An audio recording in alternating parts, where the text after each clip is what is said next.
ठीक है। आज के क्लास में हम लोग को जो पढ़ना है वो है इलेक्ट्रिक फील्ड के बारे में। ठीक है, तो इलेक्ट्रिक फील्ड होता क्या पहले समझते हैं। Suppose if you take a charge plus Q, अगर हम लोग लेते हैं यहाँ पर, सो कोई भी चार्ज अपने चारों ओर एक रीजन क्रिएट करता है, मतलब it creates a region around it. और उस रीजन में क्या होने वाला है कि अगर कोई अदर चार्ज आ गया, सपोज करिए मान लीजिए आपने प्लस क्यू वन लिया था, प्लस क्यू वन अपने चारों ओर एक रीजन क्रिएट कर दिया, और उस रीजन में अगर कोई और चार्ज आ गया प्लस क्यू टू या माइनस क्यू टू, तो इस पे इलेक्ट्रिक फोर्स एक्सर्ट होगा। कैसे होगा? प्लस और प्लस रिपेल करेगा, मतलब इस पे जो फोर्स लगेगा क्यू टू पे रिपल्सिव लगेगा, और प्लस क्यू वन और माइनस क्यू टू को देखोगे तो वो अट्रैक्टिव लगेगा। मतलब ये वाले चार्ज ने अपने चारों ओर एक रीजन क्रिएट किया। उस रीजन में कोई अगर एक्सटर्नल चार्ज आ गया तो उस एक्सटर्नल चार्ज पे इलेक्ट्रिक फोर्स एक्सर्ट होगा, और वो इलेक्ट्रिक फोर्स अट्रैक्टिव भी हो सकता है, रिपल्सिव भी हो सकता है, depending on the nature of other charge. Other charge का नेचर क्या उस पर डिपेंड करेगा। सिमिलरली प्लस क्यू टू जो है, ये भी तो एक चार्ज ही है, तो ये भी अपने चारों ओर एक रीजन क्रिएट करेगा। तो इस रीजन पे कोई अगर एक्सटर्नल चार्ज आ गया, जैसे प्लस क्यू वन एक्सटर्नल जैसा बिहेव करेगा क्यू टू के लिए, तो ये external charge plus Q one है, तो प्लस क्यू टू को प्लस क्यू वन के साथ देखोगे तो उस पर रिपल्सिव लगेगा क्यू वन पे, और अगर आप यहाँ माइनस क्यू वन रखोगे तो अट्रैक्टिव लगेगा। मतलब प्रोसेस हुआ क्या कि सबसे पहले आप चार्ज लेके आए, उस चार्ज ने इलेक्ट्रिक फील्ड क्रिएट किया।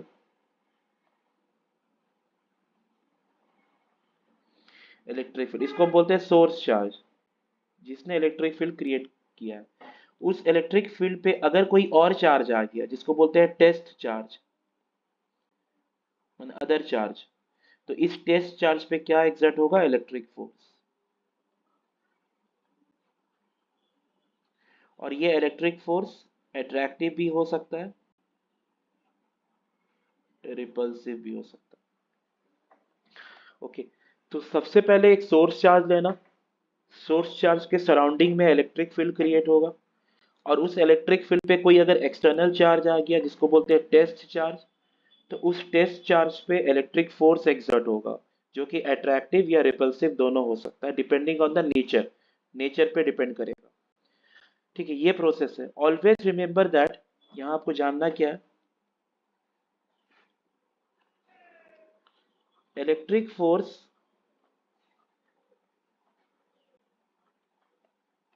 is not exerted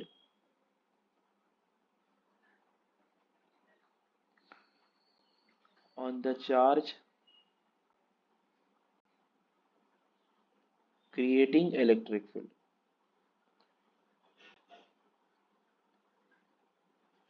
मतलब जो चार्ज इलेक्ट्रिक फील्ड बना रहा उस पे इलेक्ट्रिक फोर्स नहीं लगेगा खुद के कारण, on the charge creating its own electric field. Own लिख देते हैं ना, मतलब जो इलेक्ट्रिक फील्ड बना रहा है उसके, वो जो बना रहा उस पे इलेक्ट्रिक फोर्स नहीं लगेगा, वो किसी और के कारण लगेगा।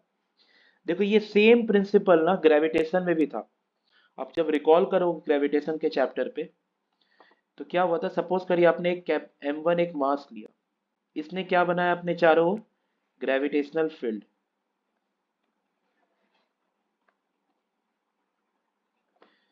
एम वन ने ग्रेविटेशनल फील्ड बनाया। अब इस ग्रेविटेशनल फील्ड पे कोई और एक मास आ गया, मास एम टू, जिसको बोलते हैं टेस्ट मास। जो ग्रेविटेशनल फील्ड बना रहा है उसको बोलते हैं सोर्स मास। अब टेस्ट मास पे क्या फोर्स लगेगा? Gravitational force.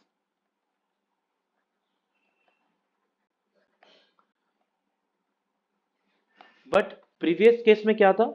सोर्स चार्ज था, उसने इलेक्ट्रिक फील्ड बनाया।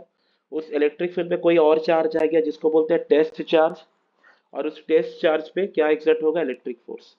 बट उस केस में क्या था? इलेक्ट्रिक फोर्स अट्रैक्टिव या रिपल्सिव दोनों हो सकता है। बट इस केस में याद रखना ग्रेविटेशनल फोर्स ओनली अट्रैक्टिव होगा।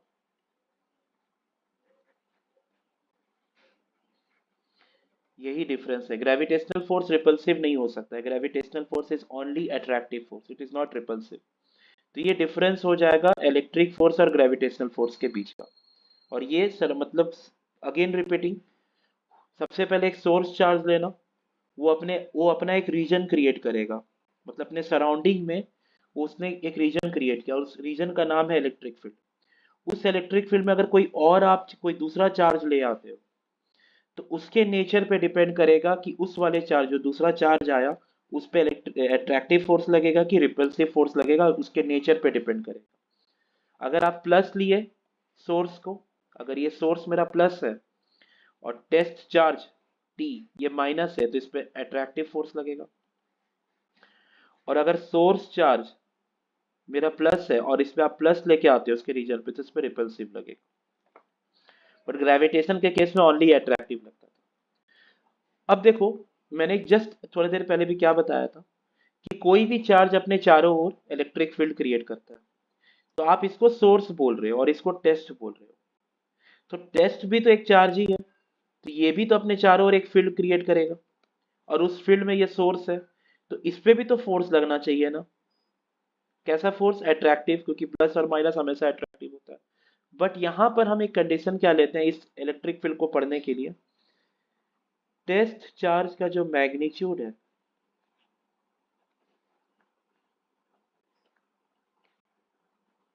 Test charge magnitude taken is very small. So इसका जो हम जो टेस्ट चार्ज है, इसका जो मैग्नीट्यूड है, इसको वेरी स्मॉल लेते हैं, मतलब इसका हाई वैल्यू नहीं कंसीडर करते हम, वेरी वेरी स्मॉल वैल्यू। जिसके कारण क्या होता है, so that it it's field, इसका जो इलेक्ट्रिक फील्ड है, किसका? टेस्ट चार्ज का, डज नॉट डिस्टर्ब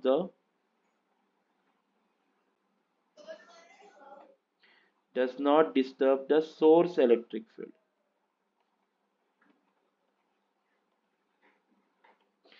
मतलब इसका मैग्नीट्यूड को हम इतना स्मॉल कंसिडर करते हैं टेस्ट चार्ज का, सो दैट इसका जो इलेक्ट्रिक फील्ड होगा, टेस्ट चार्ज का जो इलेक्ट्रिक फील्ड है, ये सोर्स चार्ज के इलेक्ट्रिक फील्ड को डिस्टर्ब ना करे। तो उससे क्या होगा, ये जो सोर्स चार्ज है ये अपने जगह से हिले ना। देखो, इलेक्ट्रिक फील्ड का अगर वैल्यू कम होगा ना, प्रोसेस क्या था, हम यहाँ बताए भी थे प्रोसेस। प्रोसेस यही था, सबसे पहले source charge electric field create करेगा, तो उस पर अगर कोई टेस्ट चार्ज आया तो उस पर फोर्स लगेगा। तो रिवर्स प्रोसेस ऐसा भी तो हो सकता है, ऐसा है रिवर्स प्रोसेस, दिखाते हैं।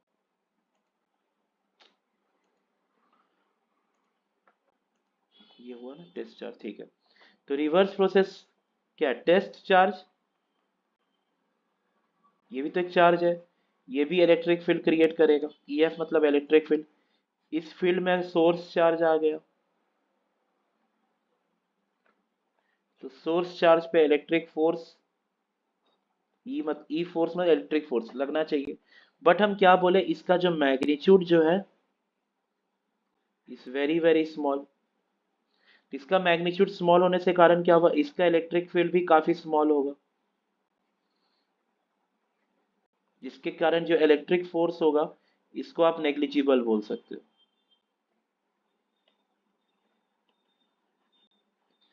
मतलब टेस्ट चार्ज अपने जगह से हिल सकता है, बट सोर्स चार्ज को अपने जगह से नहीं हिलाना है। नहीं हिलाने के लिए इसका मैग्नीट्यूड को काफी स्मॉल लेना पड़ेगा, किसका? टेस्ट चार्ज का। तो यहां तक कोई डाउट है? Any doubt to anyone? Okay. अब इस इलेक्ट्रिक फील्ड का फॉर्मूला क्या होता है? ई, देखो हम यहाँ पर सोर्स चार्ज को क्यू लिए और बोला जाएगा कि इस पी पॉइंट पे इलेक्ट्रिक फील्ड बताओ कितना होगा, किसका? सोर्स चार्ज के कारण। ये सोर्स चार्ज है, सोर्स चार्ज अपने चारों ओर फील्ड बना रहा है। तो इस पी पॉइंट पे इलेक्ट्रिक फील्ड बताओ, तो हम क्या एज्यूम करेंगे? देखो यहाँ पर कोई चार्ज नहीं रखा गया है पी पे, तो हम एक एज्यूम करेंगे क्यू नॉट। इसी को बोलते हैं टेस्ट। टेस्ट का ना मतलब ही समझ में आ रहा है, टेस्टिंग पर्पस के लिए, टेस्ट चार्ज। ठीक है, हम इस पी नॉट क्यू नॉट को एज्यूम किए, वहां पर टेस्ट चार्ज है वो। अब हम क्या करें, देखो यहाँ पर सोर्स को क्या लिए हो? प्लस लिए हो, बाय डिफॉल्ट। और क्यू नॉट जब तक क्वेश्चन में बोला नहीं किया है तो इसको प्लस मान लो। तो इस पे जो फील्ड होगा, इसका जो वैल्यू होगा, तो इसको क्या करना पड़ेगा, इसमें फोर्स लगेगा। एफ किसके कारण लगा, इस क्यू के कारण, रिपल्सिव फोर्स। क्यों लगा, क्योंकि ये जो प्लस क्यू नॉट है कैपिटल क्यू के फील्ड में आ गया, इसीलिए उस पर इलेक्ट्रिक फोर्स लगा। तो यहाँ जो फील्ड का वैल्यू होगा, electric field eight point P, वो होगा F by Q not. Divide किससे करोगे, क्यू नॉट से डिवाइड करोगे। मतलब जिस चार्ज को आप टेस्टिंग पर्पस के लिए ले रहे हो ना, मतलब जिस चार्ज पे फोर्स लग रहा है, देखो एफ किस पे लग रहा है, क्यू नॉट पे लग रहा है, तो जिस चार्ज पे फोर्स लग रहा है उसी चार्ज को आप डिवाइड करना। तो ये फॉर्मूला हो जाएगा इलेक्ट्रिक फील्ड किसी पॉइंट पे। ओके। अब कोई कोई बुक में एनसीईआरटी में जब आप देखोगे तो एनसीईआरटी में इसको ऐसे भी लिखा गया है, एफ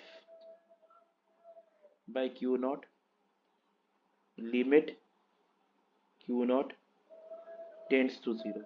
ये जो हम टर्म यूज किए हैं यहाँ पर, इस टर्म को बोला जाएगा, प्रोनाउंस कैसे करोगे, लिमिट क्यू नॉट, एरो का मतलब टेंड्स टू जीरो। टेंड्स देखो इक्वल टू जीरो नहीं बोला गया है। इक्वल टू अगर हम जीरो बोल देते तो क्या हो जाता, F divided by zero. Q not को अगर हम जीरो बोल देते तो any number divided by zero is undefined. किसी भी नंबर को जीरो से डिवाइड करोगे तो वो अनडिफाइंड हो जाता है। तो मेरे को अनडिफाइंड नहीं करना है, इलेक्ट्रिक फील्ड अनडिफाइंड क्वांटिटी नहीं है। इसीलिए हम tends to zero, tends to zero का मतलब क्या हुआ, जीरो के बहुत नजदीक, जैसे कि 0.01, 0.02 या 0.001, मतलब क्यू नॉट का वैल्यू काफी छोटा होना चाहिए। तभी ये वाला प्रिंसिपल फॉलो होगा कि उसका इलेक्ट्रिक फील्ड काफी स्मॉल होगा, जिसके कारण जो सोर्स चार्ज पे जो फोर्स लग रहा है, किसके कारण, इस क्यू नॉट के कारण, इस फोर्स का वैल्यू काफी स्मॉल होगा, सो दैट वो अपने जगह से हिले नहीं। इसको हिलाना है, क्यू नॉट को अपने जगह से हिलाना है। ये फोर्स का वैल्यू काफी अच्छा खासा होगा, बड़ा होगा, बट इस वाले एफ का वैल्यू काफी स्मॉल होगा। तो इसीलिए प्रोसेस, ये ला फॉर्मूला भी आपको याद रखना होगा। इसका मतलब यही हुआ, Q naught tends to zero. और मैथमेटिकल कैलकुलेशन पर्पस के लिए आपको ये वाला फॉर्मूला यूज करना है। ये बस एक्सप्लेन करने के लिए कि क्यू नॉट का वैल्यू काफी स्मॉल होना चाहिए, एक्सप्लेनेशन पर्पस के लिए हमने ये यूज किया। तो ये हुआ आपका इलेक्ट्रिक फील्ड का formula, F by Q not. और क्यू नॉट को बोला जाता है टेस्ट चार्ज जिसपे फोर्स लगता है। अब आते हैं इसका यूनिट पे।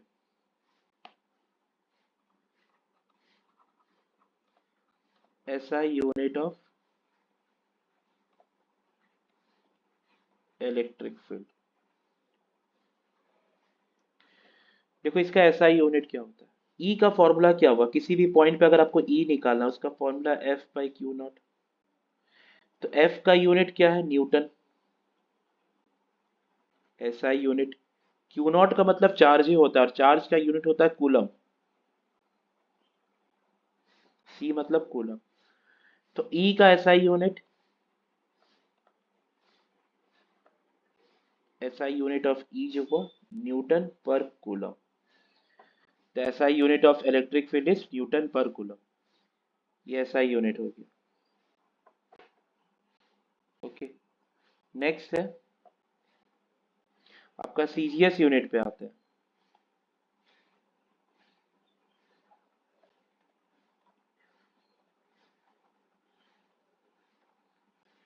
CGS unit of electric field. CGS unit में आपको एफ का वैल्यू डाइन लेना पड़ेगा, और चार्ज जो है क्यू नॉट, क्यू नॉट का दो सीजीएस यूनिट होता है। एक होता है ईएसयू, electrostatic unit of charge. New student को स्टार्टिंग में हम बताएंगे, अभी बस इसको लिख रहे हैं। और जो बी है, या तो ईएसयू या तो EMU, EMU of charge. Okay, तो ईएसयू या ईएमयू, ये चार्ज का एसआई यूनिट हुआ, सीजीएस यूनिट हुआ। उस केस में मतलब आप सीजीएस यूनिट को अगर एफ को डाइन लेते हो, चार्ज को ये लेते हो, तब आपको सीजीएस यूनिट मिलेगा इलेक्ट्रिक फील्ड का, जो कि डाइन पर मतलब इसका आप ऐसे लिख सकते हो डाइन पर ESU, या जैसे न्यूटन पर कूलम लिखे थे वैसे डाइन पर ESU या डाइन पर EMU। ये CGS यूनिट हो गया इलेक्ट्रिक फील्ड का। अच्छा, SI unit of electric field आपने न्यूटन पर कूलम बोला था ना, इसका और एक होता है V पर मीटर। V का मतलब होता है वोल्ट। ये आपको बाद में जरूरत पड़ेगा, इसका डेरिवेशन कैसे हुआ वो बाद में बताएंगे। कोई कोई क्वेश्चन में न्यूटन पर कूलम भी दिया रहेगा, कोई कोई क्वेश्चन में वोल्ट पर मीटर भी दिया रहेगा। तो this is the SI unit and CGS unit of electric field. ये unit work, is it clear to you? किसी को कोई डाउट है प्लीज रेस्पॉन्ड।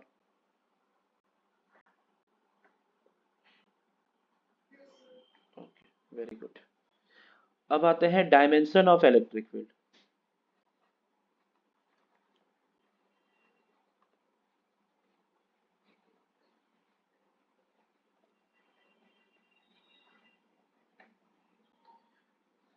इलेक्ट्रिक फील्ड का डायमेंशन देखो, ई का सब देखो, डायमेंशन निकालने के लिए सबसे पहले क्या यूज करो, formula E is equal to F/Q0। लिमिट नहीं लिखना है बार बार, लिमिट बस जानने के लिए था, वो नॉर्मल फॉर्मूला यूज करो F/Q0। तो E का जो डायमेंशन होगा वो कैसे मिलेगा, F का डायमेंशन बाई Q0 का डायमेंशन। इसको यूज करने से E का डायमेंशन मिलेगा आपको। अब आता है F का डायमेंशन, तो सब कोई जानता है, फोर्स का डायमेंशन होता है MLT-2। बट मुझे चार्ज का डायमेंशन चाहिए। देखो चार्ज, करंट याद रखना, करंट जो होता है वो फंडामेंटल क्वांटिटी होता है।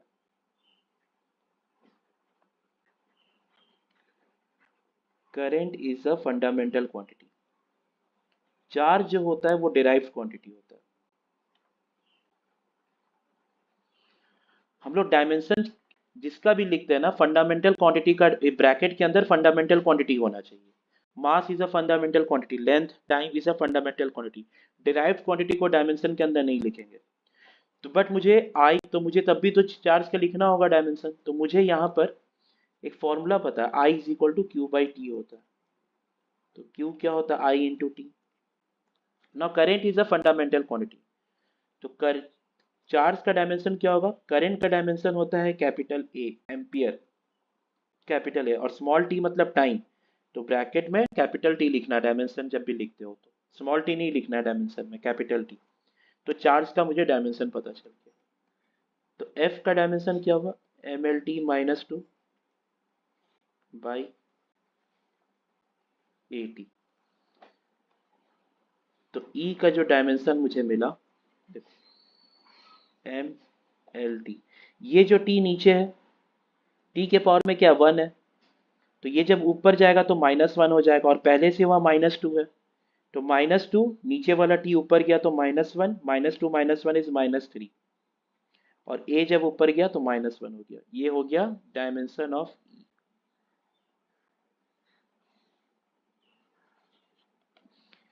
तो this is the dimension of electric field. तो जितने भी क्वांटिटीज पढ़ोगे ना 12th में, जितने भी फिजिकल क्वांटिटीज पढ़ोगे, सबका यूनिट और डायमेंशन ऐसे ही पढ़ना, क्योंकि एग्जाम में एक एक मार्क्स का या MCQ में आ सकता है आपको।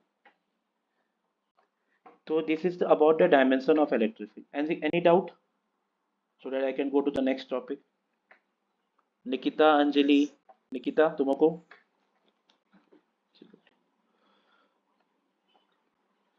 नेक्स्ट आते हैं हम डायरेक्ट इसका नेक्स्ट पॉइंट याद रखो, इलेक्ट्रिक फील्ड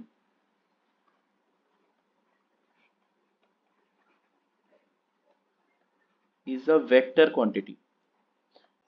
जैसे इलेक्ट्रिक फोर्स वेक्टर क्वांटिटी होता है, कोई भी फोर्स दुनिया में, कोई भी फोर्स हो वो वेक्टर क्वांटिटी होगा, तो इलेक्ट्रिक फील्ड भी एक वेक्टर क्वांटिटी ही होता है। अब वेक्टर क्वांटिटी के पास क्या होता है, मैग्नीट्यूड और डायरेक्शन।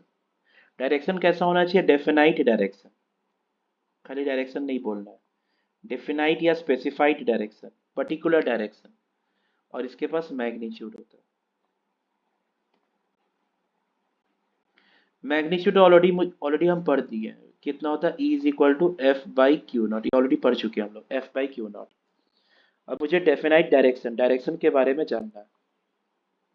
तो डायरेक्शन देखो कैसे निकाला जाता है, ध्यान से देना, थोड़ा सा बिट कंफ्यूजिंग है, बट ध्यान से देखो तो समझ में आ जाएगा।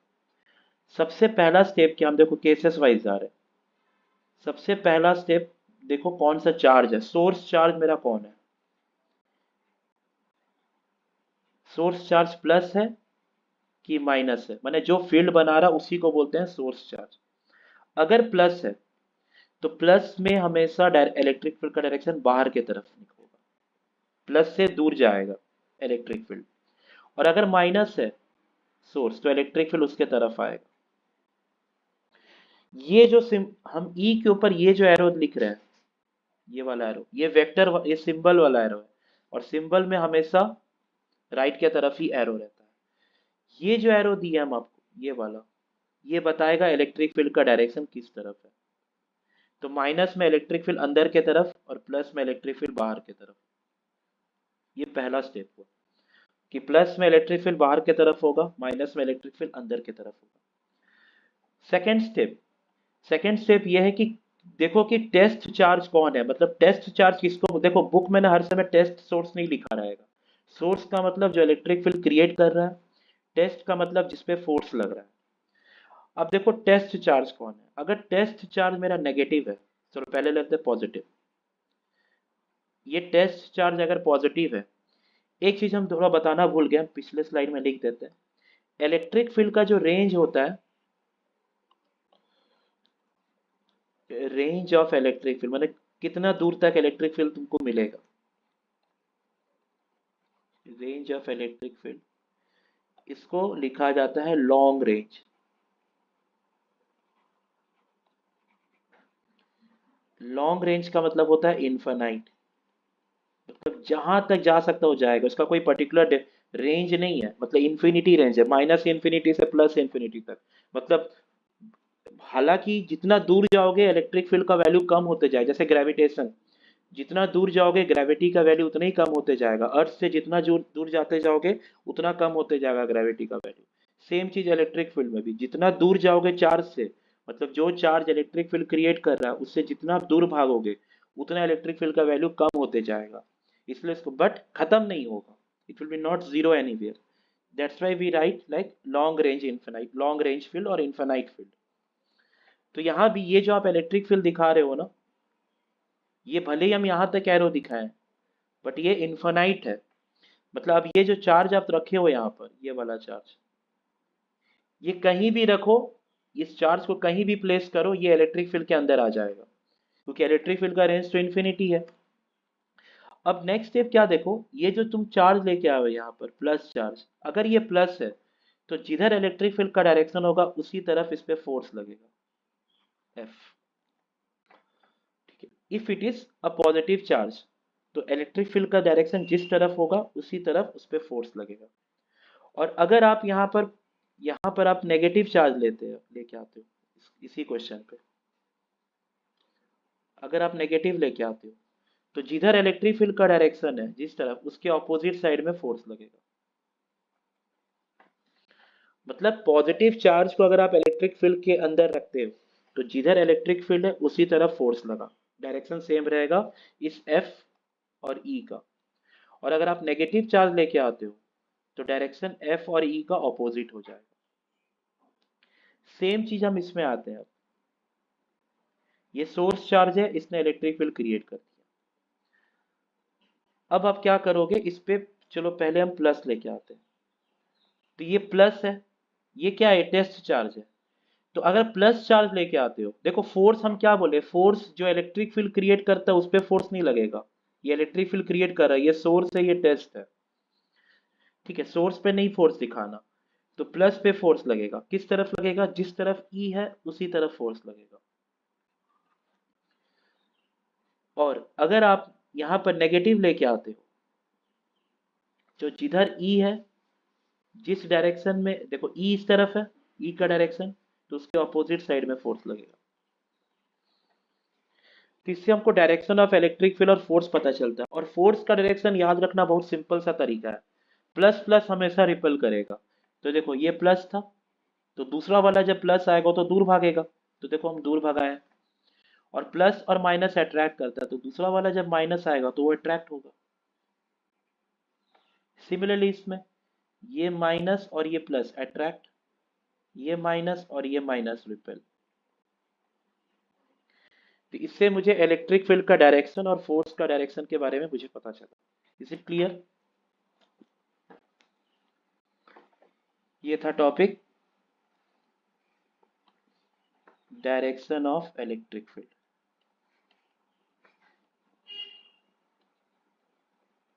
Direction of electric field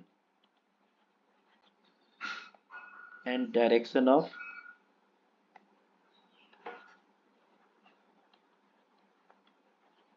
electric force. Direction of electric field and direction of electric force के बारे में मुझे पता चला यहाँ पर। Any doubt? I will go to the next topic. Any doubts? Swani, Swapna, class में हो ना? ठीक है, वेरी गुड। अब आते हैं, देखो यहाँ एक फिगर दिखाते हैं।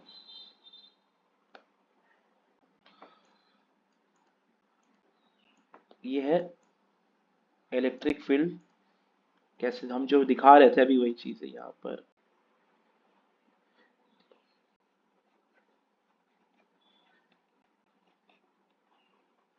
इलेक्ट्रिक फील्ड लाइंस, देखो हम जो लाइंस दिखाते हैं ना वो इलेक्ट्रिक फील्ड का डायरेक्शन आप देख पा रहे हो, Q ग्रेटर देन 0 मतलब पॉजिटिव। तो पॉजिटिव के लिए इलेक्ट्रिक फील्ड देखो बाहर के तरफ निकला हुआ है, और एरो जरूर दिखाना ताकि पता चलेगा बाहर के तरफ है वो। और ये कैसा होता है, इसको बोलते हैं एक सिंगल आइसोलेटेड चार्ज, मतलब इलेक्ट्रिक फील्ड लाइंस इसको लिखा जाता है फॉर अ सिंगल आइसोलेटेड, मतलब अकेला। मैग्नेट के केस में आइसोलेटेड नहीं मिलेगा, नॉर्थ हमेशा साउथ के साथ रहेगा, नॉर्थ पोल अलग से नहीं मिलेगा, साउथ पोल अलग से नहीं मिलेगा तुमको। बट चार्ज के केस में पॉसिबल है, एक सिंगल पॉजिटिव चार्ज तुमको मिल सकता है, एक सिंगल नेगेटिव चार्ज मिल सकता है। तो अगर पॉजिटिव चार्ज है, देखो इलेक्ट्रिक फील्ड लाइन सब बाहर की तरफ, और इसको हम लिखते कैसे हैं, एग्जाम में पूछा जाएगा कि ड्रॉ करो और बताओ इसका स्टेटमेंट के फॉर्म में कैसे क्या लिखोगे। हम लोग बोलेंगे रेडियली, रेडियली आउटवर्ड, किसके लिए, पॉजिटिव के लिए। और नेगेटिव के लिए रेडियली, रेडियली वर्ड जरूर यूज करना, सर्कल में यूज होता है, inward. Radially inward, radially outward. अब बोलोगे सर हम यहाँ पर तो इतने सारे लाइंस बनाए, 1 2 3 4 5 6, ऐसा कोई रूल नहीं है इतना सारा बनाना। आपको बस ध्यान क्या देना है, सभी के बीच में एंगल सेम होना चाहिए, मतलब सिमेट्रिक होना चाहिए सभी, ये आपको ध्यान देना है। अगर आप ऐसे भी बनाते हो जो कि हम नेक्स्ट पेज में बना रहे हैं, प्लस एक लाइन इधर दी है, एक इधर, एक इधर, एक इधर, ये भी सही है क्योंकि सबके बीच में 90 डिग्री एंगल है। अगर आप ऐसे भी बनाते हो,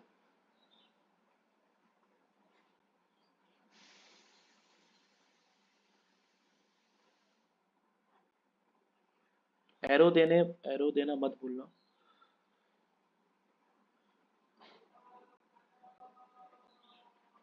ये भी सही है क्योंकि सबके बीच में एंगल सेम है। तो you can draw similarly for a negative charge also you can draw like this. Next point इसमें क्या ध्यान रखना है, देखो तुमको ना मतलब अपने आंख से इलेक्ट्रिक फील्ड लाइंस नहीं दिखेगा, you can not see the electric field lines, okay, it is invisible. जैसे ग्रेविटेशनल फील्ड हम लोग को नहीं दिखता है, हम लोग एज्यूम करते हैं कि यहाँ ग्रेविटी है। तो इसीलिए हम लोग जो चीज रियल नहीं है, इमेजिनरी है, उस चीज को हम डॉटेड लाइन से दिखाते हैं। तो इलेक्ट्रिक फील्ड लाइन जब भी दिखाने बोला जाएगा आपको, कैलकुलेशन के लिए जब कैलकुलेट करते हो हम लोग बोल्ड से दिखा देते हैं, पर डायग्राम जब बनाने बोला जाएगा, मतलब एग्जाम जब हम जैसे अभी इस केस में हम प्लस बोले, हम लोग ऐसे बोल्ड से दिखाए इलेक्ट्रिक फील्ड। तो ये ठीक है, ओके, कैलकुलेशन के लिए हम डॉटेड नहीं दिखा रहे, बट प्रॉपर जब डायग्राम बनाने बोला जाएगा तब आपको ऐसे डॉटेड दिखाना पड़ेगा, ताकि इससे ये पता चला कि ये जो फील्ड लाइंस है, इलेक्ट्रिक फील्ड लाइंस, इसके पूरा एक सेपरेट टॉपिक है सीबीएसई में इलेक्ट्रिक फील्ड लाइंस के ऊपर, ये जस्ट हम ग्लिम्स दे रहे हैं। तो इलेक्ट्रिक फील्ड लाइंस इमेजिनरी होता है, जिसके कारण हम लोग यहाँ पर डॉटेड फील्ड लाइन से दिखाते हैं, बोल्ड से नहीं दिखाते हैं। तो सिमिलरली फॉर नेगेटिव चार्ज, यहाँ जो हम दिखाएं नेगेटिव के लिए, ये जो Q लेस देन जीरो मतलब नेगेटिव, इसको ले देखो, देखो आप यहाँ फील्ड लाइंस कैसे दिख रहा है आपको, सब अंदर की तरफ दिख रहा है, इसको बोला जाएगा रेडियली इनवर्ट। तो एक सिंगल आइसोलेटेड नेगेटिव के लिए रेडियली इनवर्ट रहता है, रेडियली वर्ड जरूर यूज करना, और एक सिंगल आइसोलेटेड पॉजिटिव के लिए रेडियली आउटवर्ड होता है। तो ये आपका इलेक्ट्रिक फील्ड लाइंस का डायरेक्शन हुआ। तो नेक्स्ट टॉपिक पे आते हैं, electric field at a point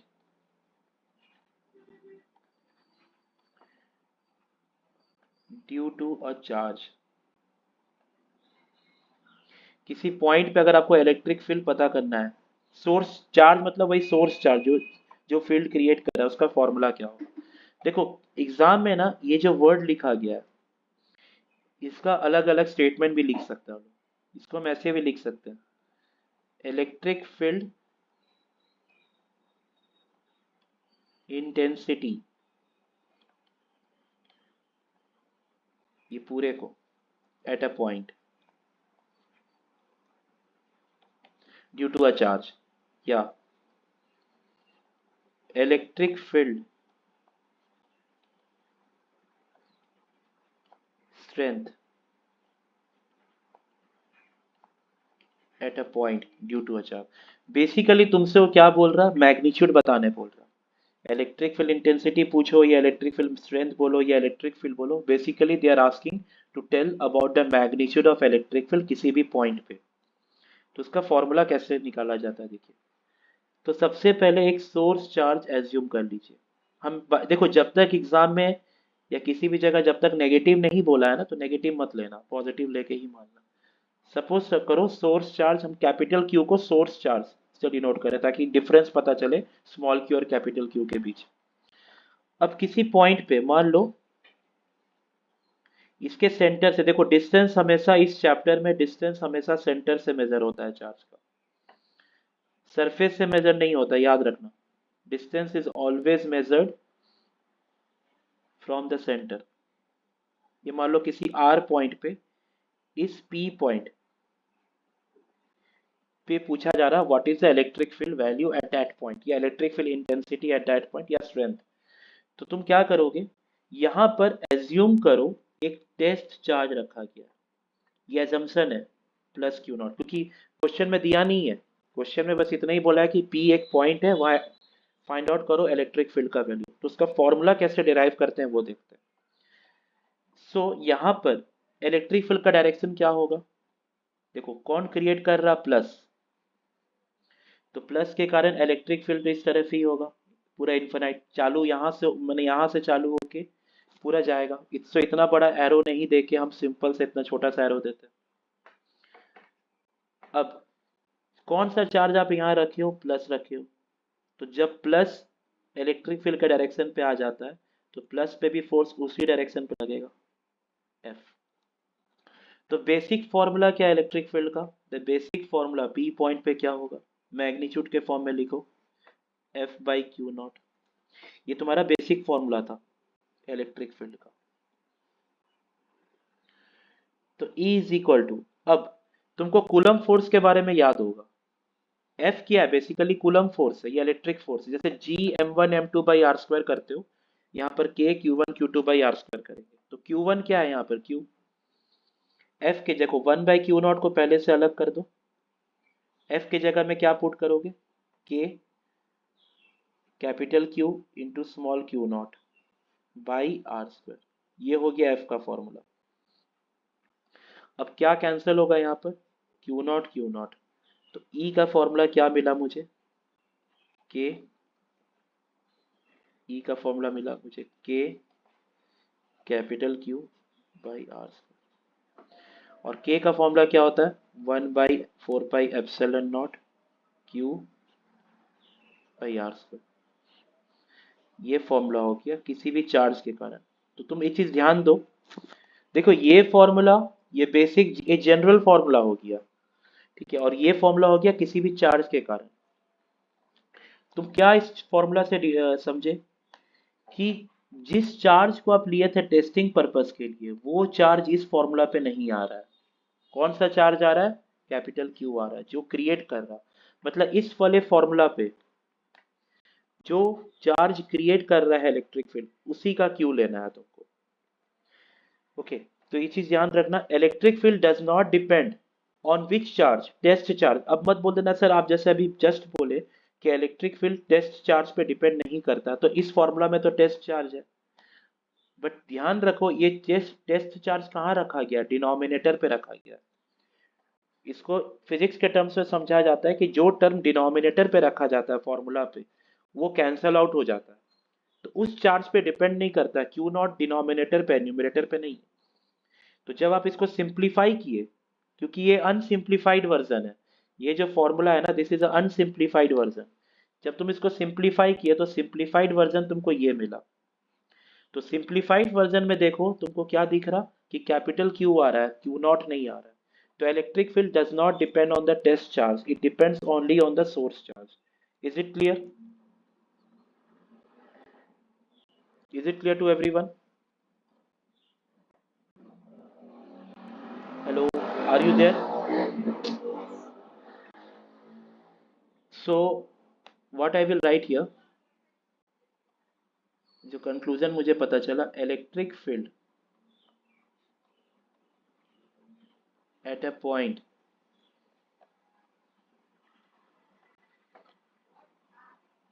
does not depend on test charge. Test charge का मतलब जिस पे फोर्स लगता है। Electric field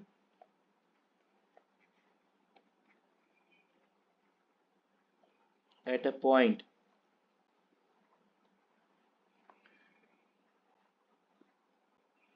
depends on source charge. कैसे? E इज इक्वल टू किसी भी चार्ज के कारण जो फॉर्मूला होगा, 1/4πε0 Q/r², ये फॉर्मूला होगा। F/Q0 जो अनसिंप्लीफाइड वर्जन था, उसको सिंप्लीफाई करके ये लाया गया। ध्यान रखना इलेक्ट्रिक फील्ड भी मीडियम पे डिपेंड करेगा। अगर मान लो इन अदर मीडियम, जैसे वाटर हो या लिक्विड हो, अगर ये दिया है तो तब आपको ई का वैल्यू को ऐसे लिखना पड़ेगा, 1/4πε, इसको क्या बोला जाता है? Epsilon, Q/r²। और इसको जब आप ब्रैकेट ओपन करोगे,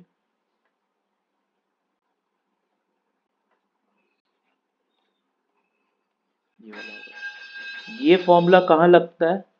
इन वैक्यूम, अगर मीडियम वैक्यूम है, या एयर होगा, या फ्री स्पेस, ये तीनों में से कोई चीज अगर लिखा तो ये वाला मीडियम होगा। और ये वाला फॉर्मूला कहाँ लगेगा आपका? ये तीनों को छोड़ के, एयर, वैक्यूम और फ्री स्पेस को छोड़ के कोई और मीडियम दिया रहेगा, तब ये वाला फॉर्मूला लगा। तो this is a formula of electric field, कब कौन सा फॉर्मूला यूज करना है, ठीक है। तो ये आपका इलेक्ट्रिक फील्ड के बारे में कंप्लीट हुआ, ठीक है। आपका जो सीबीएसई का एक पार्ट है सिलेबस का, ये कंप्लीट हुआ। अब इस पे कुछ क्वेश्चंस हम लोग करेंगे। थ्योरेटिकल हो गया, let me find out the questions.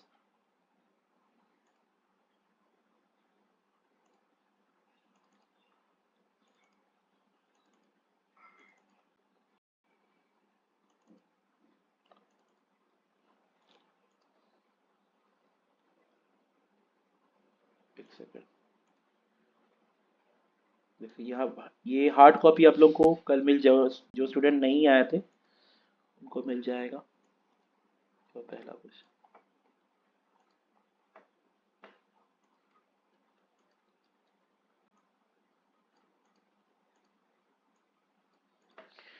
The electric force experienced bye a charge of 1 × 10⁻⁻⁶ coulomb, मतलब आपको यहाँ F का वैल्यू दे दिया है 1 × 10⁻⁻⁶ कूलम, सॉरी चार्ज का वैल्यू Q है। एक्सपीरियंस देखो, जो फोर्स एक्सपीरियंस करता है उसको हम Q0 से डिनोट कर देते हैं। ओके, ये दिया क्योंकि क्यू नॉट एक्सपीरियंस कर रहा है, कितना एक्सपीरियंस कर रहा है फोर्स, एफ का वैल्यू 1.5 इंटू 10 के पावर में -3 न्यूटन, इतना फोर्स एक्सपीरियंस कर रहा है। आपको पूछा जा रहा है कि इलेक्ट्रिक फील्ड का मैग्नीट्यूड कितना होगा। तो ई का जनरल फॉर्मूला क्या था, एफ बाई क्यू नॉट। तो एफ कितना होगा 1.5 इंटू 10 के पावर में -3, क्यू नॉट का वैल्यू 1 इंटू 10 पर -6। तो ई का वैल्यू कितना आया, 1.5 बाई 1 करोगे तो 1.5 ही आएगा। ये -6 जब ऊपर गया तो +6 हो गया, और 6 माइनस 3 इज 3। यूनिट देना मत भूलना, Newton per coulomb, unit is very important. तो दिस इज ई। सिंपली हम लोग यहाँ पर फॉर्मूला बेस्ड क्वेश्चन है ये। ई का value F by Q naught. Is it clear this answer?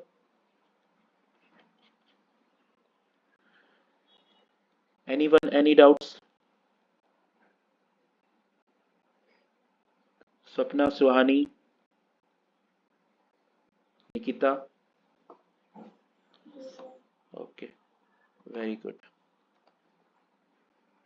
ये हम क्लासरूम लेक्चर्स और वीडियो लेक्चर भी भेज देंगे, तो क्लास के बाद देख लें कहीं अगर फंसते हो तो। देखो ये वाला क्वेश्चन करते हैं।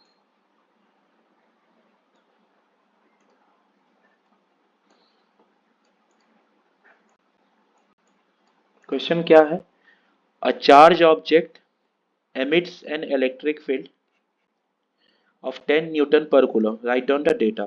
ई का वैल्यू दे दिया 10 newton per coulomb, pointing away from it. Away का मतलब वो चार्ज ऑब्जेक्ट 100% पॉजिटिव होगा, पॉजिटिव चार्ज से इलेक्ट्रिक फील्ड बाहर की तरफ निकलता है। देखो यहाँ लिखा नहीं है, इनकेस अगर एग्जाम में पूछ दिया कैसा चार्ज ऑब्जेक्ट होगा, पॉजिटिव होगा। Measured at a location 10 metre away, तो आर का वैल्यू दे दिया है 10 मीटर। ठीक है, मतलब ये पॉजिटिव, ये जो पॉइंट है जहां पर तुमको इलेक्ट्रिक फील्ड बोला गया है, वो पॉइंट कितने डिस्टेंस पर है सोर्स से, आर, आर मतलब 10 metre away. Find the charge on the object, तुमको चार्ज का वैल्यू बोला है। तो अभी हम जस्ट एक फॉर्मूला लिखे थे, जब तक क्वेश्चन में नहीं दिया गया है तुम वैक्यूम या एयर ही मान के चलना। तो ई का वैल्यू है 10, 1/4 पाई एप्सिलॉन नॉट क्या होता है, 9 इंटू 10 के पावर, जस्ट फॉर्मूला बेस्ड है। क्यू जो चार्ज इलेक्ट्रिक फील्ड क्रिएट कर रहा है, और आर का वैल्यू आर स्क्वायर हो जाएगा, तो 10 का स्क्वायर होता है 100। इससे क्यू का वैल्यू कितना आया मुझे, सबको रीअरेंज करो, 10 इंटू 10 स्क्वायर बाई 9 इंटू 10 के पावर में 9, ये हो जाएगा 1/9 इंटू 10 के पावर में, देखो ये 1 है, 2 + 1 इज 3, 3 - 9 इज -6 कूलम। 1/9 का मतलब होता है 0.11 कूलम। तो Q का वैल्यू क्या हुआ, 0.11 माइक्रो कूलम। एकदम फॉर्मूला बेस्ड क्वेश्चन। तो ये E का फॉर्मूला हो गया। Is it clear? Anjali, Anjali कोई डाउट है इस क्वेश्चन में? ओके, चलो ठीक।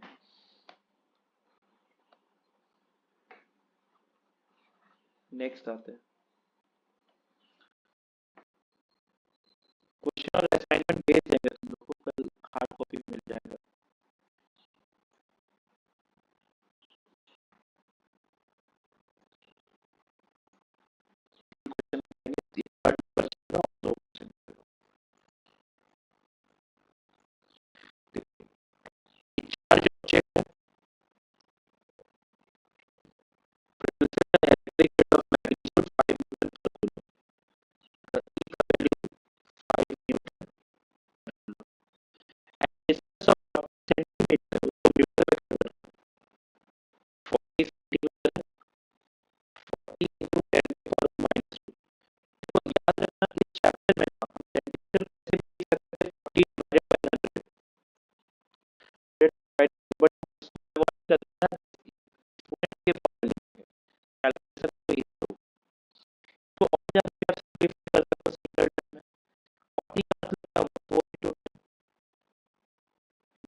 मीडियम का मतलब होता है नेट फोर्स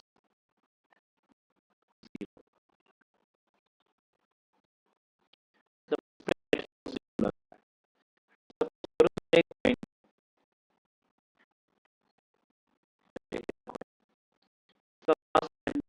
जैसे ही मतलब वेट होगा,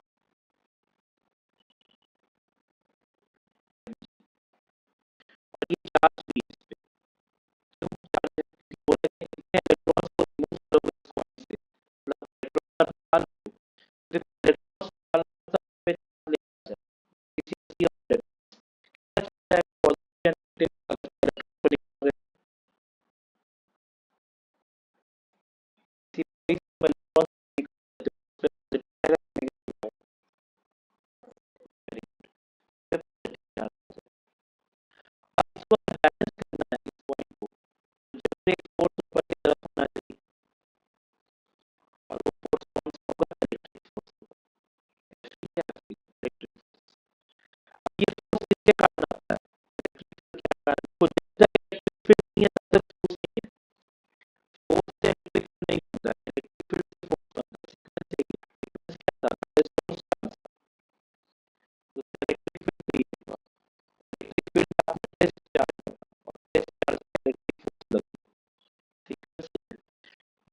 एक